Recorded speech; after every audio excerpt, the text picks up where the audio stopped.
সালামু আলাইকুম। বরিশালের সদর আসন বরিশাল জেলার মাঝে সবচেয়ে গুরুত্বপূর্ণ আসন। এই আসনের আলোচিত প্রার্থী ইসলামী আন্দোলনের নায়েবে আমির সরমলাই পীর মুফতি সৈয়দ ফয়জুল করিম। উনি ওনার সম্পদ বিবরণী যেটা দিয়েছেন এটা দেখে বেহুশ হওয়ার মতো অবস্থা। কারণ উনি ওনার যে সম্পদ বিবরণী দিয়েছেন এখানে অনেক সম্পদ দেখিয়েছেন, স্থাবর অস্থাবর।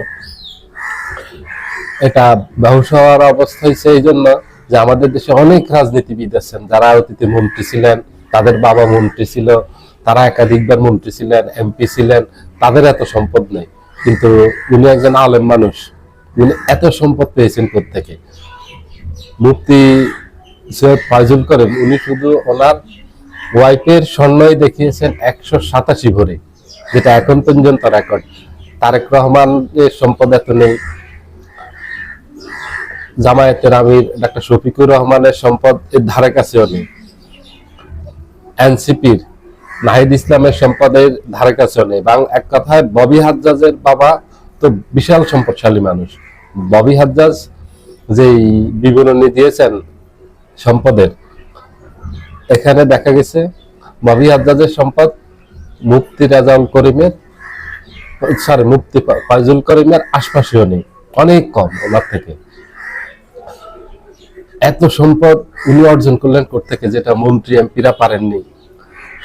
2 বার 3 বার মন্ত্রী ছিলেন, 5 বার 6 বার এমপি ছিলেন, তাদের বাৎসরিক আয় দেখানো হয়েছে 10 লাখ 12 লাখ। মির্জা ফখরুল ইসলাম আলমগীরের বাৎসরিক আয় দেখানো হয়েছে 12 লাখ, নাহিদ ইসলামের বাৎসরিক আয় 16 লাখ, জামায়াতের আমির ডাক্তার শফিকুর রহমানের বাৎসরিক আয় 3 লক্ষ টাকা। এইভাবে অনেক রাজনীতিবিদ নাম ধরে বলতে পারবো, অনেকের। ওনারা কেউ 8 লাখ, কেউ 10 লাখ, কেউ 12 লাখ, 20 লাখ, 25 লাখ। নুরুল হক নূর দেখিয়েছেন 20 লাখ সামথিং। এইভাবে দেখিয়েছেন ওনাদের বাৎসরিক আয়। কিন্তু সবাই আয়কে ছাড়িয়ে, সবাই স্থাবর অস্থাবর যত সম্পদ আছে সবগুলিকে ছাড়িয়ে গেছেন এই মুফতি ফয়জুল করিম। শুধু 187 ভরি স্বর্ণই আছে ওনার, 1000 শতক পৈতৃক সম্পত্তি আছে, ফ্ল্যাট আছে, মার্কেট আছে, একাধিক দোকান আছে, ভাড়া আছে। ওনার বিশাল সম্পদ, স্থাবর অস্থাবর মিলিয়ে অনেক সম্পদ। এই যে নির্বাচনী হলফনামায় যে সম্পদের বিবরণী দিতে হয় সেটা আমাদের দেশে সঠিকভাবে কেউই দেন না, কোন রাজনীতিবিদ দেন না। মুফতি ফয়জুল করিম যেটা দিয়েছেন এটা মোটামুটি বিশ্বাসযোগ্য, এটা ওনার থাকতে পারে। কিন্তু এই যে বিএনপির মহাসচিব, বিএনপির অনেক নেতা, জাতীয় পার্টির অনেক নেতা, অন্যান্য দলের অনেক নেতা যে সম্পদ বিবরণী দিয়েছেন এটা কি আপনারা বিশ্বাস করেন? ওনাদের বার্ষিক 6 লাখ 7 লাখ টাকা ইনকাম, 10-15 লাখ টাকা ইনকাম, এটা দিয়ে ওনাদের পরিবার চলে, এটা দিয়ে ওনারা চলতে পারেন। ওনাদের বাসা ভাড়াই তো বার্ষিক লাগে অন্তত 30 থেকে 35 লাখ টাকা, শুধু বাসা ভাড়া। তো বাকিগুলো ওনারা কোথা থেকে দেন? ওনারা যে হলফনামায় যেভাবে তথ্য বিবরণী দেন সম্পদের, স্থাবর অস্থাবর সম্পদের, তাতে মনে হয় ওনা বাংলাদেশের খুবই দরিদ্র পরিবারের সন্তান, খুবই অসহায় পরিবারের সন্তান। ওনাদের একেবারে এখনই কোনো সাহায্য সহযোগিতা দরকার, না হলে ওনারা চলতে পারবেন না। ওনারা এক একজন চিকিৎসা করার ইংল্যান্ডে গিয়ে, জার্মানিতে গিয়ে, আমেরিকায় গিয়ে, সিঙ্গাপুরে গিয়ে, থাইল্যান্ডে গিয়ে, ওনারা তো বাংলাদেশের চিকিৎসাই করেন না। এই ইউরোপ আমেরিকায় যেতেই তো ভাড়া লাগে, আপনার ভাড়াই তো লাগে 5-6 লাখ টাকা। ওখানে থাকা খাওয়া খরচ, চিকিৎসার খরচ, ওগুলি কোথা থেকে পান?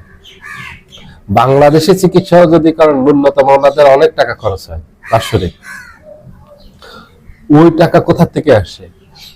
ওনাদের এই যে ব্যক্তিগত খরচ আছে, ওনাদের গাড়ি আছে, ড্রাইভার আছে, ওনাদের বাসায় কাজের মানুষ আছে, তাদের খরচে তো আসে মাসে 2-3 লক্ষ টাকা।